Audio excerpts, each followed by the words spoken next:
کہا جی 11ویں شریف آپ لوگ مناتے ہو، یہ تو قرآن میں کہیں نہیں آیا، یہ تو حدیث میں کہیں نہیں آیا، تو یہ تو آپ شرک کرتے ہو، حضور نے نہیں منایا۔ بتائیں حضور کے زمانے میں 11ویں شریف بنی کیا؟ بتائیں کیا صحابہ نے 11ویں شریف منائی؟ تو ہم یہی کہتے ہیں کہ بھائی سب سے پہلے تو 11ویں شریف ہم مناتے کس کی ہیں؟ حضور غوث پاک کی، حضور غوث پاک کے لیے۔ حضور غوث پاک حضور کے زمانے میں تو نہیں تھے، صحابہ کے زمانے میں تو نہیں تھے۔ پھر یہ بات کرتے ہیں کہ حضور کے زمانے میں نہیں تھا، آپ کرتے ہیں، لہذا یہ آپ نے شرک کر دیا۔ تو سیدھی سی بات پہلے تو میں یہ بتاؤں، آپ ان سے سوال کرتا ہوں، بتائیں مجھے جو لوگ اعتراض کرتے ہیں کہ 11ویں شریف ہم مناتے ہیں، اس میں ہم کرتے کیا ہیں؟ یہ سارے ثواب کرتے ہیں۔ 11ویں شریف کی محفلیں ہماری یہاں منعقد ہوتی ہیں، آپ بھی مساجد میں آتے ہیں، محفلوں میں کیا کرتے ہیں؟ سب سے پہلے تلاوت قرآن پاک ہوتی ہے، پھر نعت ہوتی ہے، پھر وعظ و نصیحت، بیان۔ تلاوت قرآن پاک کرنے کا اللہ قرآن میں حکم دے رہا ہے، نعت مصطفیٰ اللہ قرآن میں اپنے حبیب کی بیان کر رہا ہے، وہی کام ہم بھی کر رہے ہیں۔ وعظ و نصیحت، امر بالمعروف نہی عن المنکر، اس کا حکم حدیث سے ملتا ہے، قرآن سے ملتا ہے، یہی کام ہو رہا ہے۔ مجھے بتائیں اس میں کون سا کام شرک ہے؟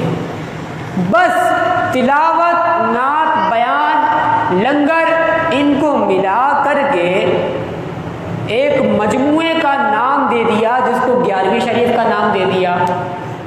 اس کو یوں ہی سمجھ لیں، بچہ مدنی قاعدہ پڑھتا ہے، اس میں حروف قلقلہ پڑھتا ہے، 5 حروف قلقلہ ہے، قاف، طا، با، جیم، دال ہیں 5، لیکن ان 5 کو ملا کے ایک نام دے دیا گیا، ان کا مجموعہ بنا دیا گیا، اسے کہتے ہیں کتب جدید۔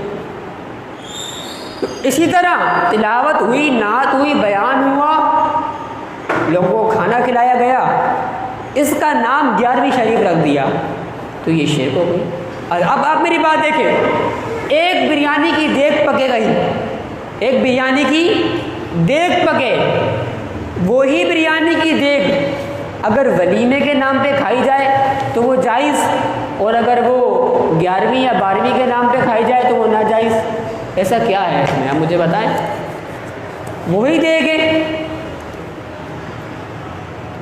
وہی دیگ ہے، کھانا بھی وہی ہے، کھانے والے بھی وہی ہے، کھلانے والے بھی وہی ہے، اگر اس کو نام ولیمے کا دیا جائے تو وہ جائز ہے، اس کو نام سالگرہ کا دیا جائے تو وہ جائز ہے، لیکن اگر اس کو نام اس کا دے دیا جائے میلاد کا، 11ویں کا، 12ویں کا، کنڈوں کا، تو وہ ناجائز۔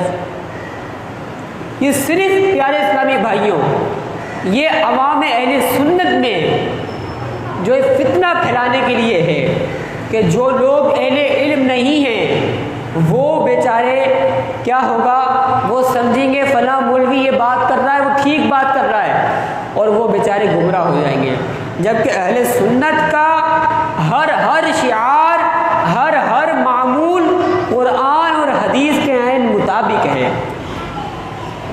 اگر کسی کام کا قرآن میں حکم نہیں دیا گیا، اہل سنت میں وہ رائج ہے، تو یہ یاد رکھیے گا قرآن میں اس سے بچنے کا بھی حکم نہیں ہوگا۔ 11ویں کا قرآن میں حکم نہیں ہے، اہل سنت میں رائج ہے، تو کیا ہے؟ اس سے بچنے کا بھی حکم نہیں ہے۔ اگر بچنے کا حکم ہوتا تو پھر وہ گناہ ہوتا، تو جب بچنے کا حکم نہیں دیا گیا تو اس کا مطلب یہ کام جائز ہے، مستحسن ہے۔